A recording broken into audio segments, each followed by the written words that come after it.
Tantor Audio, a division of Recorded Books, presents Deep 2, a paranormal novel by Natavia. Narrated by Morae, Brehon, and Sean Crisden. Laguna, September 1st, 2017. The ocean water came up on shore, lightly brushing across my feet as I sat on the beach. Behind me was an old factory that seemed to be abandoned for many years.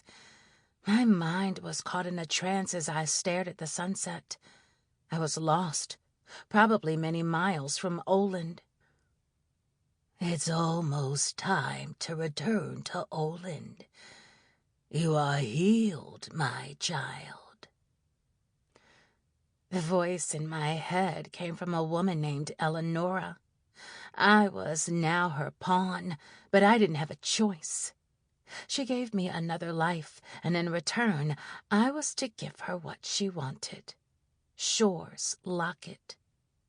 It's been 2 weeks since the war between the water demons and fairies began, but I wasn't ready to battle just yet. I don't even have an army, I said aloud, even though she was in my head. Did I need an army to save you? I'll take your life away if you don't take care of this. Return to Oland and claim what's mine. I need that locket. Elonora was always in my head about a locket I no longer cared about since Adjoa lied to us. She'd told the people of Oland that we were going to live for eternity if we worshipped her, but all she'd caused was death. The only thing I wanted now was Zambezi, the love of my life. Elonora left me an ancient mirror for me to look in, made of rusted brass and snakeskin. I was afraid to look at my reflection because I wasn't myself. The thing I'd turned into was too hideous to even stand. Look in the mirror. Eleonora's voice shouted inside my head, causing my ears to bleed and head to throb. I know I'm ugly, I screamed back. Look in the mirror, or you'll be joining the rest of my dead children. I let you mourn long enough on this land. You replaced my dearest child, so it's time to prove yourself to me. Eleonora's sweet voice was gone, now filled with anger, hate. I snatched the mirror out of the sand to see what she had turned me into. Elonora appeared behind me, her beautiful fair skin beaming underneath the moon, her orange bouncy hair smelling of oranges and strawberries. Her fingernails matched her hair, and her fingers were covered in gemstones. She moved the hair out of my face. You see how beautiful you are? Zambezi won't know who you are with this new face. As long as you make me happy, I'll forever keep you beautiful, she said. Looking back at me was another person. I had slime green hair with slanted Irish green eyes and skin the color of oak. There was a small starfish underneath my eye that resembled a mole. A tear slipped out of my eye because of how beautiful I'd become. You see, a way to a sea dragon's heart is through his eyes. Zambezi will fall in love with you the moment he sees you, the same way his father Caspian fell for Adjoa. If you want to stay this way forever, we need that locket. After a while, you'll need a sea dragon's blood to keep this new body. But with that locket, you won't need it at all, she said. What's so special about the locket? I turned around and asked. My position as the queen will grant me my old powers. You see, I was once the queen of the waters until I lost it to a young fairy named Oceana. I'm cursed until then," she said sadly. "I'll kill Shore and Oceana." "No, my dear, I'll kill them all.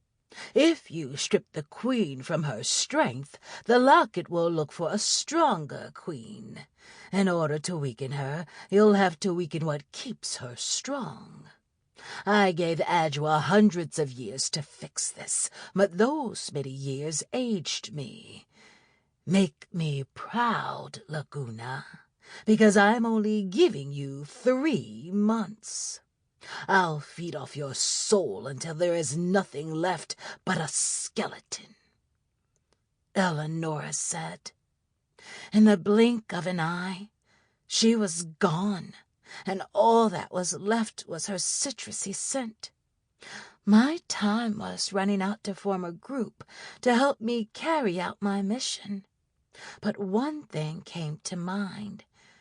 I had a new body, voice, and even a new scent.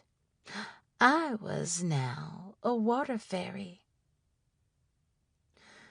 Staring at the ocean, I spent an hour calculating how long it would take me to leave the abandoned beach to return to Oland. When I stepped into the water, my body didn't change. There wasn't a scale in sight. "What do you want me to do, Elonora?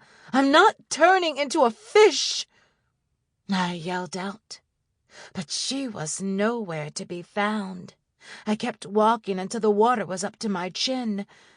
That has to be it. Maybe I have to go further. I went further out, hoping that my body changed before I drowned. But the waves picked up, pulling me under, and I struggled to breathe. A blunt object slammed into the back of my head. I'd failed Elonora. Suddenly I was brought to the surface. Through blurred vision, I couldn't make out who it was, but because of the solid broad body, I knew it was a man. "The young King-Eater," was the last thing I heard. When I woke up, I was in a tunnel with dead bodies and animals. The smell was so pungent, I was ready to faint again. "What is she?" I heard someone ask. That's when I noticed my body had changed. I had a tail, and it was covered in pretty ice-blue scales. The many faces that stared at me were mesmerized by my beauty. "What kind of creature is that?" someone else asked. I noticed something odd. The humans staring at me had the lower body of a crocodile. A man reached out to touch me, but I slapped his hand away. "Don't touch me!" I screamed. Someone put their hand over my mouth while another grabbed at my tail. I swung and flapped, but they were too strong. "I'll eat her tail," a young girl said. "Enough!" a woman's voice called out. The creatures backed away from me, making way for her to come through. They bowed to her as she approached. I couldn't see her face yet, but saw her feet. She had normal legs, but they were green with spikes. The gold bangles on her ankles chimed as she strode through the crowd. "Who are you?" the woman asked. "I'm Muriel. Why am I here?" "Well, you were supposed to be part of our dinner, but I see you're a creature like the rest of us. I'm Queen Geesha," she said. "What is this place?" "Our home," she replied. "Were you eating people?" I angered the crowd with my questions. Geesha stood in front of me to protect me. "Enough!" she scolded them.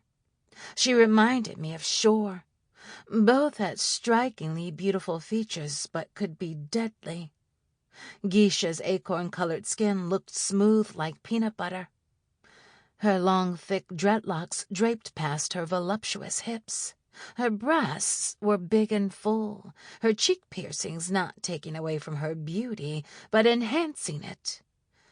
"Since when do we play with our food?" someone asked Geesha.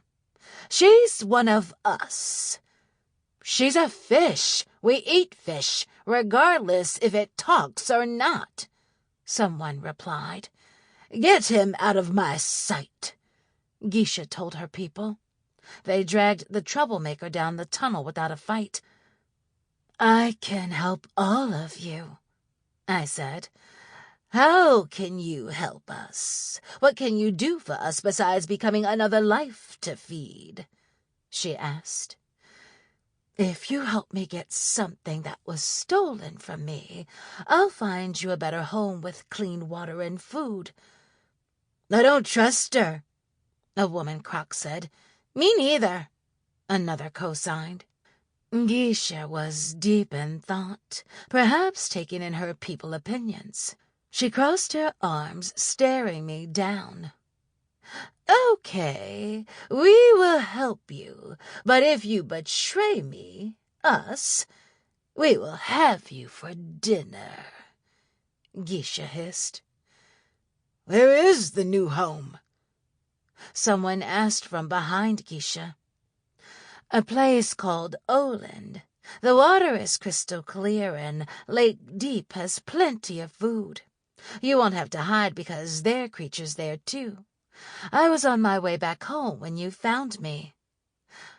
"Oland. We shall see," Geesha said.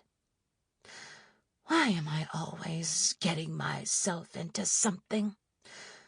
Maybe I can get them into Oland through Zambezi. But how? Reef. 1 month later. It was 1 o'clock in the morning, but I couldn't sleep. I was in the pool in the back of the house that Zambezi gave us. Bay was heavily on my mind, and I hated how much I thought about him. I was also angry with my sister for stealing him away from me. She didn't love him the way I did. She only loved him because of the way he made her body feel. My mother, Jiva, once told me about the 2 sisters who were both in love with a sea dragon. I wasn't pretty enough for Bay. Rain had the beauty, the body, and the appetite for sex. Every day I looked in the mirror, hoping my looks would change. Why am I not pretty? I asked my reflection in the mirror. Fed up with it, I threw the mirror across the pool. The sliding door opened, and it was Bay. I wiped my eyes because he didn't need to know my sadness came from him. "Go back in the house and leave me be," I said. "Well, actually, I came out here because of this," he said. Bay's reptile skin was shedding because he was growing. When he got inside the pool, fish swam to him to clean his body. Bay rested his head against the wall. I guess the water was soothing to his skin. "Are you okay?" "Now you're worried about me?" he asked with a smirk. "Don't get too excited." "What have I done to you?" he asked. "Nothing at all.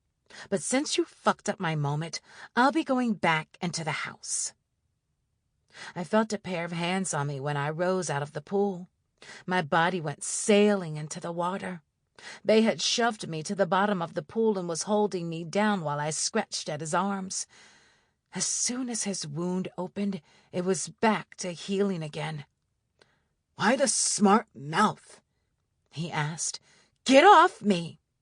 "I made a mistake," he replied.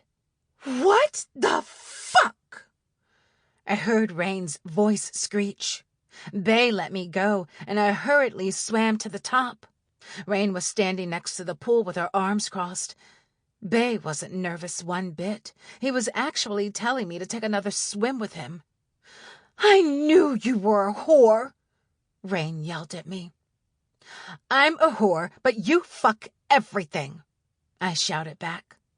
I climbed out of the pool to face Rain, even though I wasn't the one in the wrong. You just can't get over the fact that I'm more appealing to look at than you. You are shaped like a baby seahorse, while my curves and breasts are more to look at, Rain said. Bay jumped out of the pool, landing between us. It wasn't that serious, Rain, he said. I'm going in the house to let you two talk, I said. You were out here first. We can go back inside, Bay said. Sisters aren't supposed to share mates, Rain said. I don't want your mate. I went into the house with Rain following me. Rain hated that I ignored her, so she pulled me by the hair with her sharp nails. Bay snatched her off of me before I could get a hit in.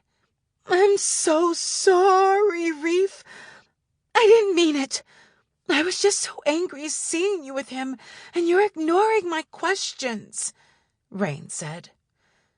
You're going to wake up the house, Bay told Rain. Lately, you have been looking at my sister like she's the most gorgeous one in the house, she replied to him. I'm going back to Oland. You are crazy, Bay said. He left out of the house with Rain trailing behind him. I sat on the steps not believing what was happening. Rain wanted to attack me. Standing, I turned around to go upstairs, and Lake was leaning against the wall with her arms crossed. Shame on you, she said. I walked past Lake as I went upstairs. Jewel came out of her bedroom, leaving water footprints behind her. Come into my room, she called out to me. I just want to be alone. Impossible with all of us here. Now come, she said sternly. Jewel was in charge of the house, since my mother Jiva and Oceana were traveling the seas for herbs. I followed Jewel into her greenhouse room. In the middle of the room was a tub with legs filled to the top. Unlike many of us, Jewel always stayed in the water. She also liked to be alone most of the time. Sisters don't fight each other under any circumstances, she said. I didn't lay a hand on Rain. Look around my room. Tell me what's missing, Jewel said. Mirrors, of course. Do you know why? She asked.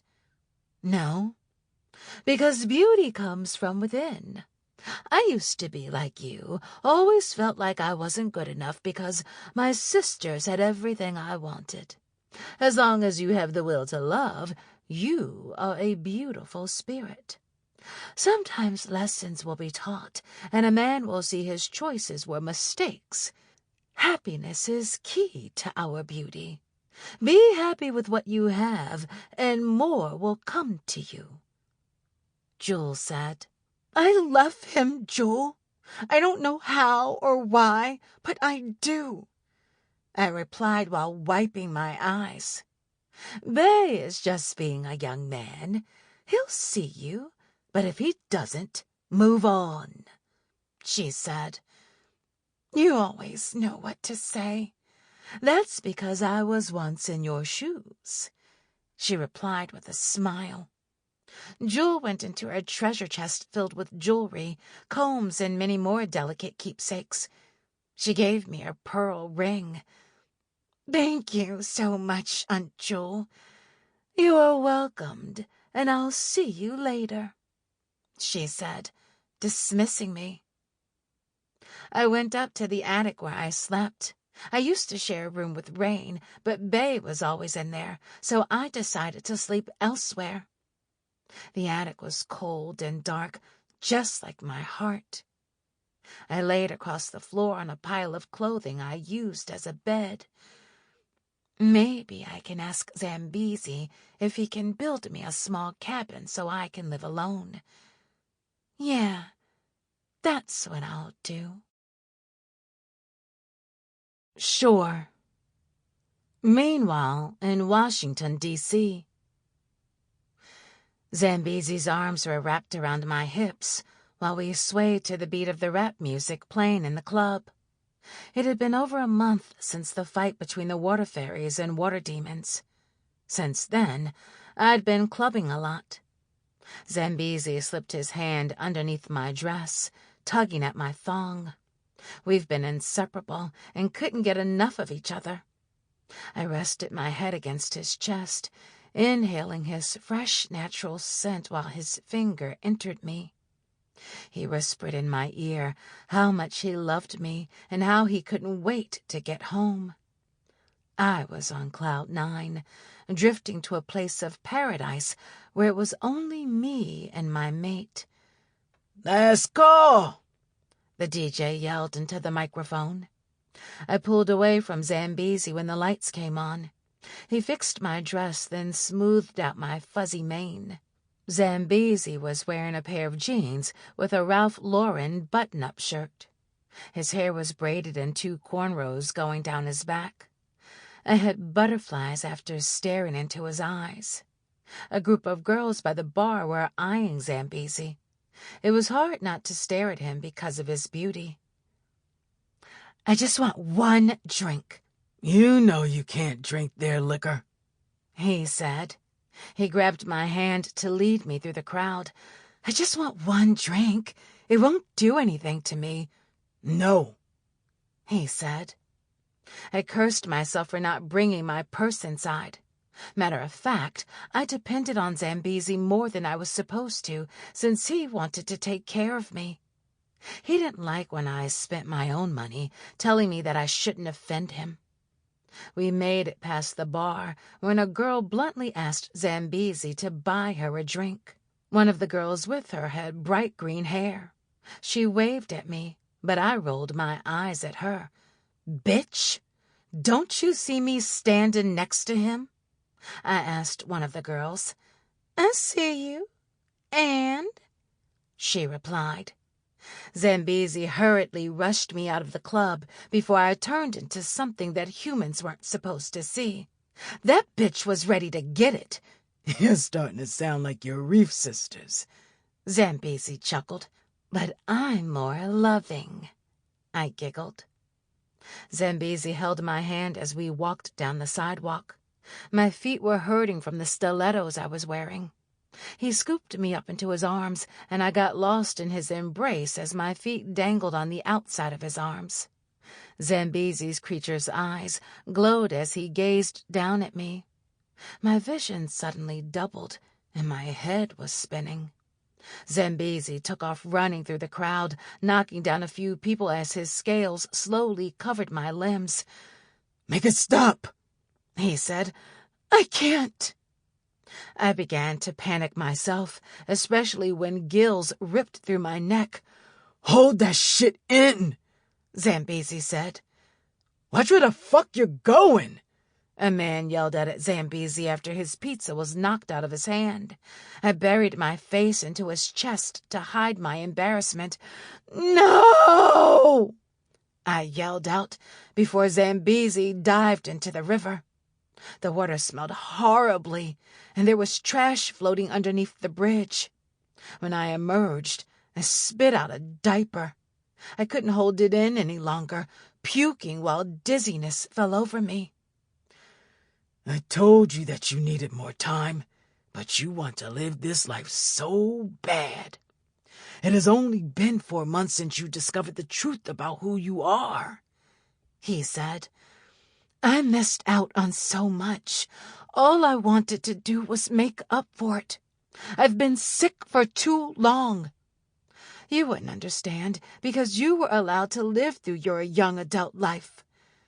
"I don't need to party every night, sure.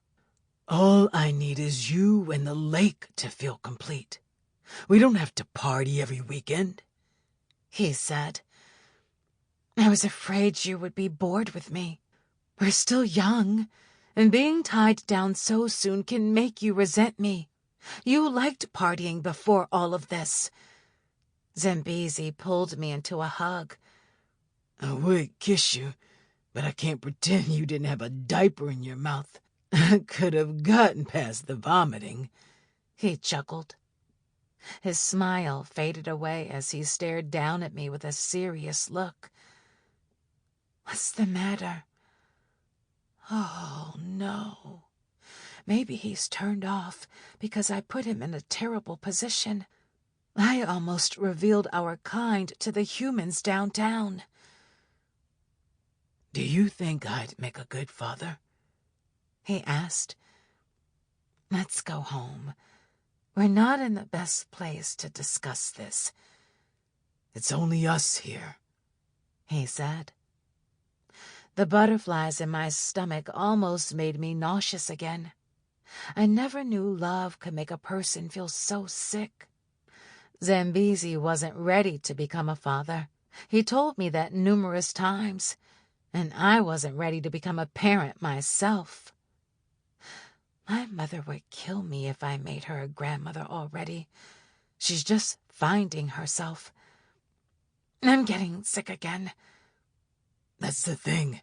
You're not supposed to get sick," he said. "What are you trying to tell me?" "Maybe we created another life," he nervously stated. I was caught up in a trance because 20 eyes were glowing from underneath the bridge. The smell of rotten flesh was stronger than before. Zambezi's nostrils flared. He'd caught on to the scent, too. He pushed me behind him to protect me. "Go home," he said. "This water is too filthy for me to see through." "Swim to the land to escape," he said. "I'm not leaving you. I'm also a warrior of the waters." I saw a way around Zambezi, but he refused to understand my position. He grabbed my tail and snatched me away from the bridge. "Don't piss me off," he gritted. "I'll just sit back and wait until something happens then." Zambezi snarled at me, the deep rattle of his creature ringing in my ears. His creature was putting me in my place, so I backed away. I understood Zambezi through his body language. He wanted to approach the situation himself. I watched him dive underneath the polluted water, the tail of his dragon causing a big wave. The glowing eyes were gone, so whatever it was had left.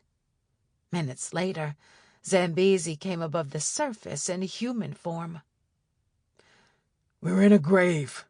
At the bottom are half-eaten humans and animals. There's something else here. Something like me," he replied. In his hand was dead reptile skin. I knew it was reptile because Zambezi's creature shed a lot. "Maybe it's your kind." "My kind would search for fresh water. This is swamp-like water," he said. Zambezi scooped me into his arms before diving back underneath.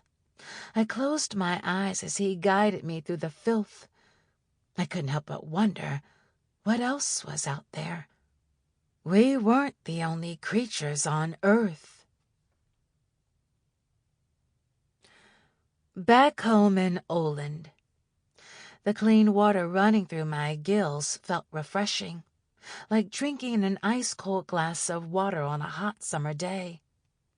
I took a deep gasp when Zambezi pushed me out of the lake to sit me on a rock. I had to pull a fishbone out of his hair. The door to our cabin flew open, and I rolled my eyes when Rain came out behind Bay, yelling at him. "These motherfuckers," Zambezi mumbled, and I giggled. "Ooh, where have y'all been? You two smell like a manatee's ass." We were partying in D.C., but had to jump to the closest dump because I was ready to change. I said, "I thought you had control over that." Rain asked in concern. "Apparently, I'm still learning." "I thought the same thing, but I think Shore sensed something nearby. You know that locket sees everything," Zambezi said. "There's this dump a few blocks away from the club. Zambezi checked it out, and there were dead bodies and animals in the water. It's near a sewage drain," I said. Rain covered her nose and even gagged. "I'm ready to be sick," Rain said. "And you thought I was pregnant." I whispered to Zambezi, and he shrugged. "Why are y'all even here?" Zambezi. Sample complete. Ready to continue?